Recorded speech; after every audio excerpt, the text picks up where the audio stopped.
Hello and welcome back to Politics Referencing Sources. Today we will be delving into the political commentary of Hasanbi. To give a little bit of context, Hasanbi is a political commentator on the social media platform Twitch. The reason for the coverage on Hasanbi is because of some of his questionable takes on near-present geopolitical situations that are not substantiated by hard evidence. Furthermore, he does not promote open debate, and instead of actually deconstructing arguments, he victimizes his viewers, calling them a genocidal scumbag, which is a term that he used in conjunction with one of his viewers disagreeing with him on the supposed firing of a JDAM rocket on a hospital in Palestine by the IDF, Israeli Defense Force. This can be seen in this clip. IDF didn't bomb the hospital? Yes, it did! Yes, it did! You fucking piece of shit. Yes, it absolutely did. You genocidal scumbag. Credit to the Willie Mac Show for that clip. Now, in analysis of this short clip, it is evident that he gets quite emotive in debate, with the term debate used loosely as it is usual for him to shout at his critics, much like a child in a playground. Furthermore, he often forgets what he has said previously. The upcoming clip shows Hasanabi reacting to a somewhat ignorant viewer who says, "How can you sit there and justify beheading kids?" As you'll see, this next comment sparks outrage in Hasan. How can you sit there and justify beheading kids? Brother, are you beheaded? Have you lost your fucking mind? There has never been a moment where I have sat here and justified this. Are you schizophrenic? Or did your head get cut off? Because you sure sound brainless when you come in here and shadow box. This further shows that he is not willing to challenge people in debate and screams like a small child instead of addressing the claim and ratifying it. Anyways, going back to what I said previously, he often forgets his line of reasoning and line of argument when in the heat of the moment, as shown in this clip. That resistance to apartheid is always imperfect. What the hell are we doing here? You bad faith, apartheid defending, bloodthirsty, genocidal freak.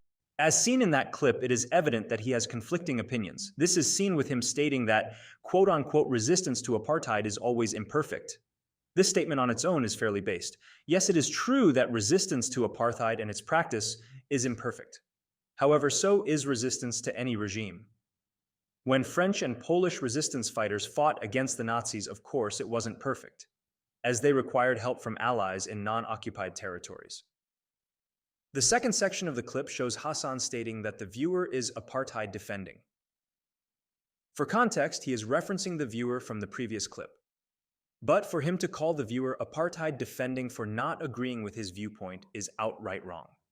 Yes, an apartheid is taking place within the Israel-Gaza region, however, for Hasan to make a statement like this is towards his viewer is completely immoral and unsubstantiated just because he is angry that someone does not agree with him. The reason for Hasan's statement being unsubstantiated is the fact that he has no basis or reasoning to berate his viewer in such a manner. Moving forward, viewers of the channel that know of Hasanabi, and for the viewers that don't, he promotes the fact that he is a socialist. The definition of socialism, as seen on screen, is a political and economic theory of social organization which advocates that the means of production, distribution, and exchange should be owned or regulated by the community as a whole. Hasanabi claims that he's indeed a socialist. He does have Bernie posters and flags in the background of most of these clips. Bernie, for those who don't know, is a far left-wing American politician that aligns himself with socialism. So why is this being mentioned? Well, Hasanabi recently purchased a $3 million mansion in Los Angeles and a Porsche Taycan, which is a relatively new electric vehicle released by Porsche at a starting price of $91,000. Now, with this knowledge, we can quite obviously deduce that he does not align himself that far with socialism, instead aligning himself with capitalism, which on the political spectrum is the complete opposite to socialism.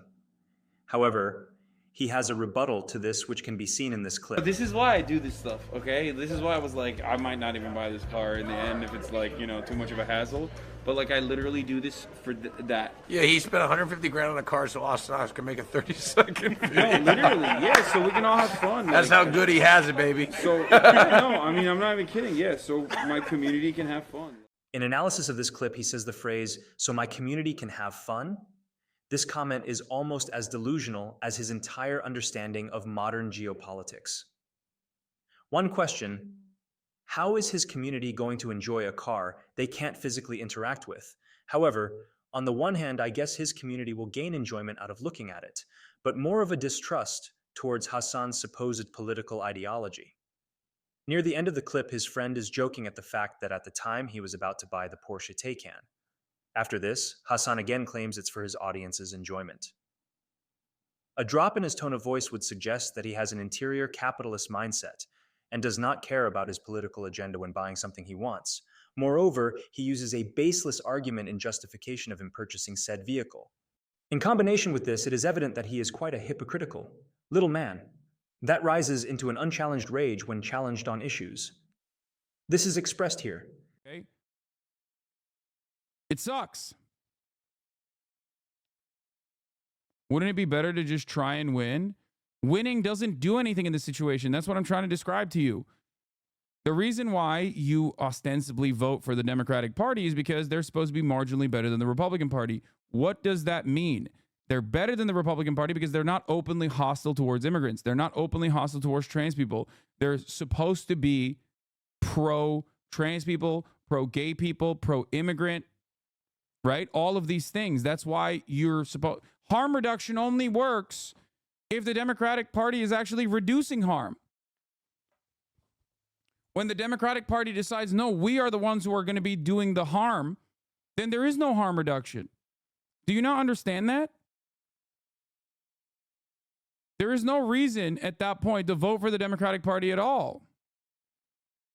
I'm not arguing against you. I'm just trying to flesh out your argument. I have described my argument in very certain terms, time and time again. Now, for some context, the viewer says, wouldn't it be better to just try and win? This is in reference to the tweet that Hasan posted about the Democratic Party's immigration policies. The tweet itself states that the Democrats are completely unserious and simply want to lose. This comment on its own is laughably incorrect. Isn't the goal of any political party to win a majority?